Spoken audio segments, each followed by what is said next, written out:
Love for ashes. The tippet you left dangling the clothesline disturbed more than the abandoned earthenware pots, which crumbled over time at the corner where you made them. The piece of fabric, gray, alive, gleamed in the morning light, swinging back and forth as if a finger agitated it. It was the second week since you died. The phone rang unending from the dining table, but I ignored the quirky tones spilling into the clear morning, the white skies promising a hot, typical dry season.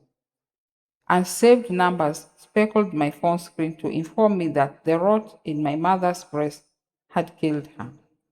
To bemoan the loss of my parents in such a short time, to reiterate the burial customs, I must pay heed. I mourned you instead as the hours stacked next to ours. I watched the plantain leaves quiver and tear underneath the wind stick fingers.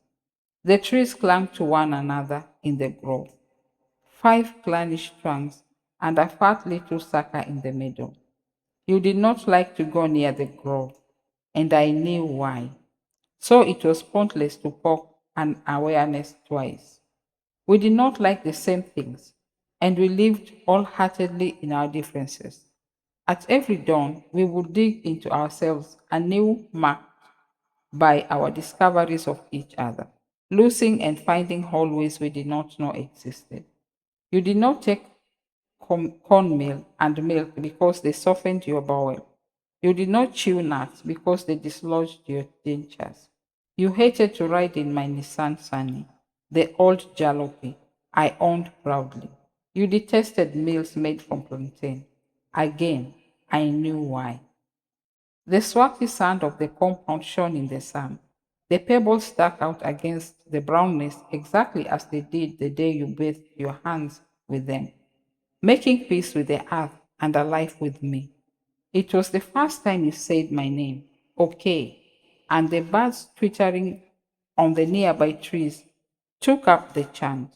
Later that day, you fled the rain's touch, squealing as it pattered down like a child's feet. In your eyes, I saw a mixture of fascination and dread, and I ticked rain off your preference list. At first, you struggled with language. Your fingers always pointed to the opposite direction of the things you meant. I understood you meaning in that reverse and began to see an appended world that was quite beautiful. You had a liking for the miniature of everyday life, the orange light tearing through the sky at dawn, the unruffled stillness just before the shouts of children, and the world's hubbub took over, the fowls cackles as it calls out to famine, and you dunked yourself as if in communion with these sights and sounds and feelings, just as you closed your eyes while gumming the orange pulp of the icheku fruits, as if trying to scrub them clean of essence. On my way home, once I saw your brown hand hovering on the branches of an icheku tree, which stood about a mile distance from our house. You wore the floral dress you loved so much, and your grizzled hair took a lot of sun. Your bare feet rested on the hot stars of the road without feeling.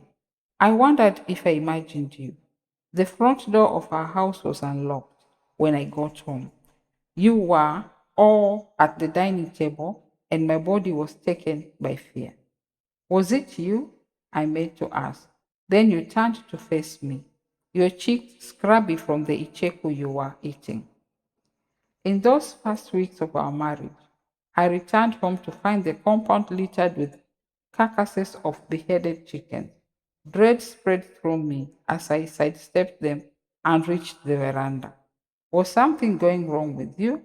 You answered the door, your face now full of color, your neck turning smoothly.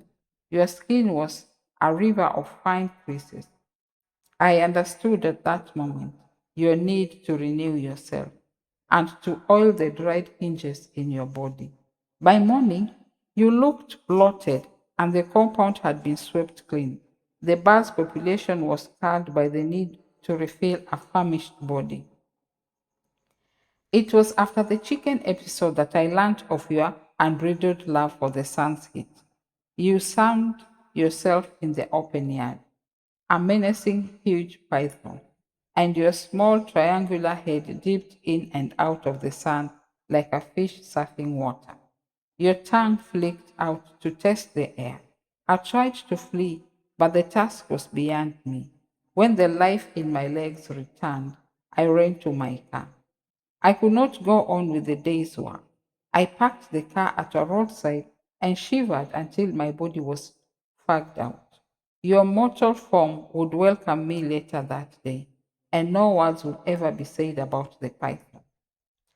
We walked to Afouzo, the town market, instead of driving, because my car held the cold reminder of your first tragedy. People's eyes feasted on us all the way, their faces making ugly expressions. Their curiosity must have been stirred, but the way you propelled your stiff joints forward, and your bare feet, and your fingers, which curved like the hocks of a dead fowl, maybe they envied our closely knit relationship, close as an eye and its socket. We avoided the mirrors at Afouzo. We bought your dresses from only the shops without mirrors. You did not need unveiling. Is she feeling well? A cloth seller asked me, one hand shielding her words. You were standing motionless as though in a trance. Is who feeling well? I retorted. I don't mean to. Oh, sorry. I was only concerned. I paid for the clothes that would fix your frosty look and we left.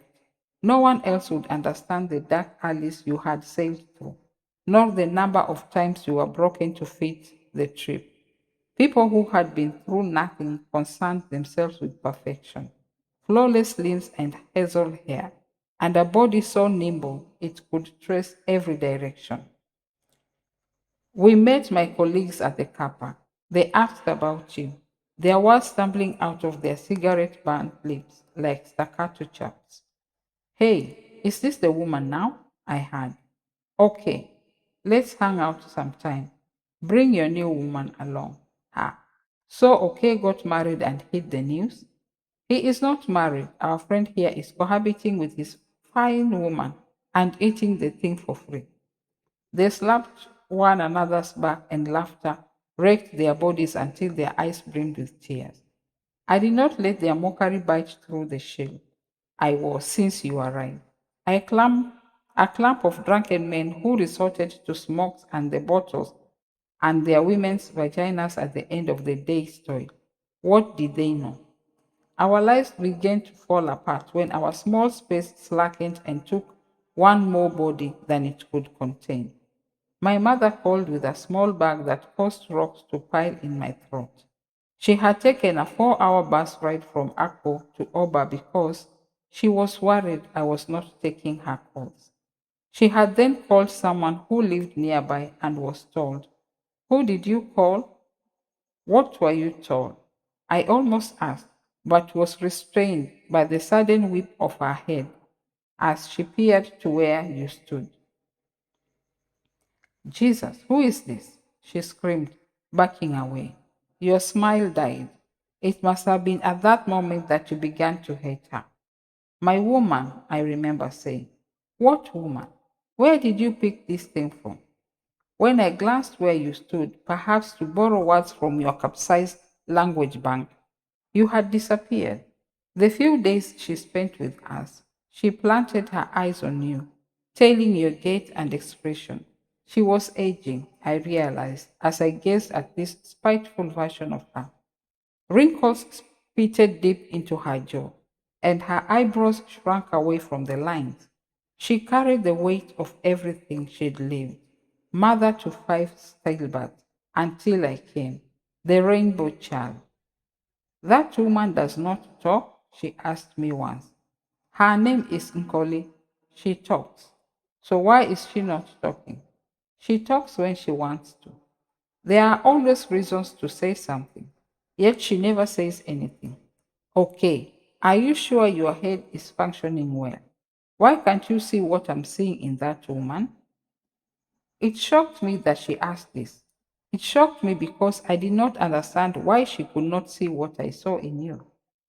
The woman that lived in the flat next to ours trotted in often to keep my mother company, an extra weight on our space. Their eyes danced as they whispered. The cat flicker of their glances spelled out the things they questioned. Why did your gaze glue to rooftops while you walked? Why were your eyes empty? The balls largely absent, it was hard to tell the effect the conjectures had on you. You never spoke of them. You clung only to your gestures and your laughter, which was mostly stirred by nothing. My mother left and our life returned to what it used to be. But her visit drew probing from our neighbors' eyes and ears, yearning to see and hear of some strange occurrence. We always found the crown of someone's head at the low wall that circled the compound. My father sent messages. The woman I hear you live with, who is she? We can at least meet with her people and make arrangements. I showed you the message, but doubted if you could read if your mother had ever strung English letters into words. You surprised me when you shook your head. Very funny, you said, and went back to pottery, an activity that began to occupy your hours. I watched as you tirelessly compacted the mud, bending it into rounded walls. Your palms moved with the art of a drummer as you slapped them into the most beautiful earthenware pots I had ever seen. We can sell them, I teased. Sell them? Yes, the pots. Your face twisted with what I understood as fright. You did not want to be seen. You preferred to be aligned with absence, with emptiness, hidden in spaces where only I could find you. So, too, you thought of your creations. No selling, you said, and your hands balled into fists as you struggled for more words. They are for here. I nodded. My father had suddenly gone missing, and my mother, while grappling with her new loss, was struck down in the open yard and could no longer move her body. I'd run the roads from Oba to Onisha, and no passenger would aboard my vehicle. It was Ezine, the seer at Obosi, who led me to you. I watched Ezine's pupil recede like calmed waters as she burrowed into the inner recesses of the ether, perhaps swirling through sticky bodies to find you. She said you are an errant soul, lost and broken. She said you sought home in everything. She is set to destroy you and everything you value. Ezine prophesied as she invoked the long forgotten day into a mirror. She placed it in front of me. Her talent for the supernatural had trapped the memory of the ordeal so sharp. The rain hailed down hard. I circled the junction where the towns of Uke and Ojoto met. The sky gargled, painting hazy pictures out of trees and houses. The road was buried under the large paddles as I revved the engine, aiming to maneuver through the flood's wave.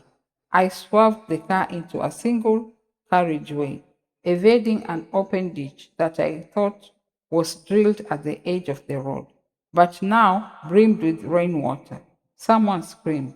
The sound arrived at my ears smothered, as if the stone was merely trailing in the distance. I glanced towards the waterlogged drainage, and my eyes caused a pile of clothing laying at the corner as if it had always been there. I braked afterwards, some 60 yards from where my car had hit her. The empty fog filled the mirror, fringed by the gray light of a dying day. Something swelled inside me after seeing the events of that day. I felt the bath of a river with prickly hands coursing through me, pouring into gaps I didn't know existed. It slapped around in my chest as gusts of a cold gale made my body shiver and twitch from the effect. The floral clothing I saw in the mirror etched itself in my head, filling my head with buzzes of recollection. Ezin's eyes impaled mine. Only a marriage with her can calm her rage, she said. We reached your ancestral home in the quiet of the night, the seer and I. Your house was soaked in shadows. The chaps of the night creatures clouded the air. Your mother boiled with rage. Her hands scrabbled at my chest until the bubble of her anger burst. She spoke to me in a distressing voice. You waited for 2 months to come. 2 whole months. Look at her lying there, a beautiful young woman in her prime. You cut her down. You killed her. Talk to her. Don't talk to me. You lay beside your father, your grave marked with a shriveled wreath. It reminded me of the floral clothing I'd seen in Ezine's mirror, a lifeless chunk of you I willfully ignored. Your mother's world filled me with regret and a strange longing to fix the past. It was unceremonious, our union. It held on your grave. Your father's spirit must have witnessed it too, alongside your mother who kept looking away. She berated me anew. She had waited for me to come on the day of the rain itself. The ceremony must have been more cosmic then, with your death so newly written into existence. But I had neglected my duty to you, and you were forced to swallow my father into mystery and paralyzed my mother. Thus I had found Ezine, who now renamed you Nkoli, a mask over the former names you bore and everything you had been. The following night, I heard the rustle of leaves as if a whirlwind was breaking across the compound. Colors and light merged in my eyes, and I saw your newly ground form rise from the heart of the plantain grove, a muddied naked woman springing from the soil. I teetered on the edge of dismissing it as a dream until you reached my veranda in the gloaming. Just as the land birds gleaned the soil for food, wrapped in the floral gown you wore the day I killed you. Clotted blood streaked your temple. Hair stood at the back of my neck while I cleaned you, soaking myself in your forgiveness, going over the task I should have carried out 2 months earlier. My head must have been shattered tight against the things I knew. I'd only narrowed your fears to some meals and the rain and the car and other people that I forgot to make room for more, for other bodies that would drown you. You were blooming and more life was creeping into your eyes, skin, and hair. It seemed you were letting go of your liminal status and was slowly embracing the new sphere you occupied. I could almost touch the drumming of your heart behind the walls of your chest, a heart you suffered to keep warm. Your gestures began to say what they meant, and you fashioned more words from your lips, once pale, now crimson. You spoke of an offspring, a little human who would carry the imprints of our souls and bodies. I had never touched you until the night your hand crept across my body in the stifling heat. I had been afraid all along, terrified of shattering something too fragile, made perhaps from clay.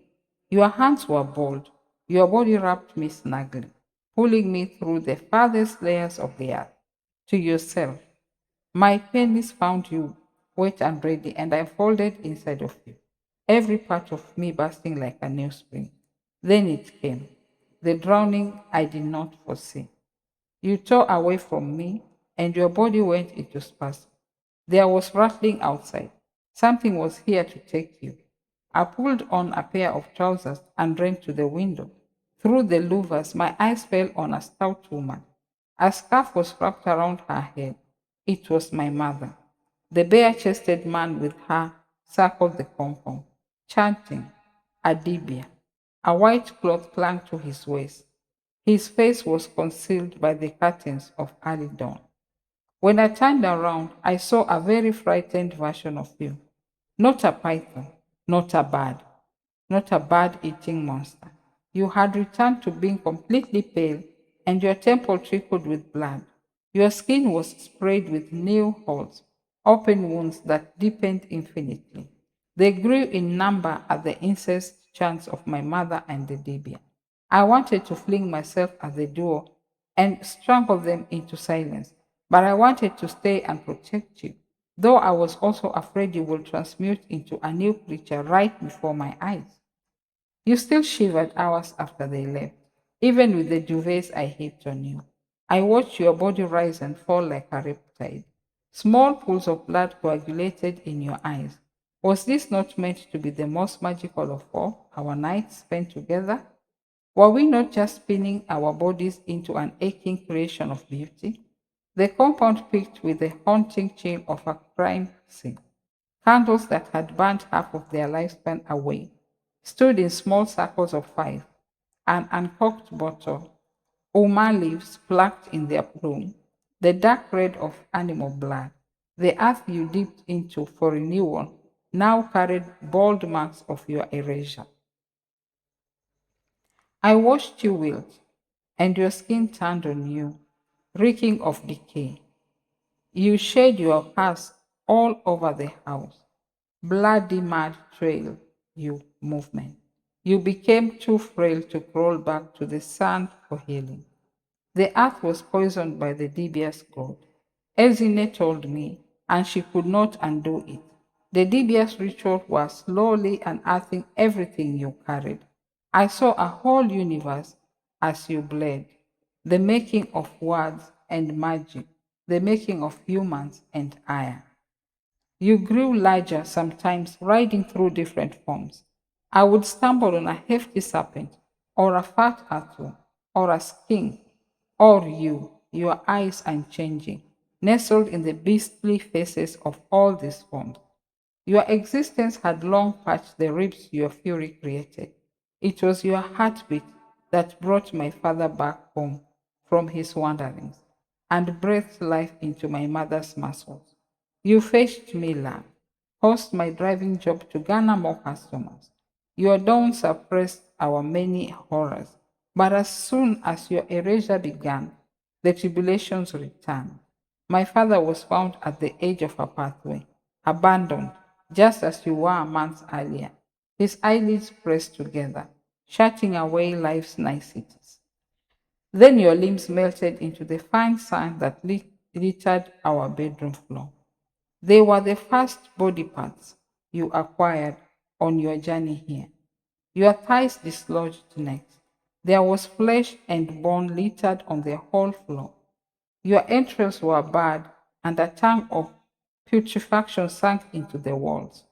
It gouged me open to see you in that state, a dismembered torso. I received a call from my mother.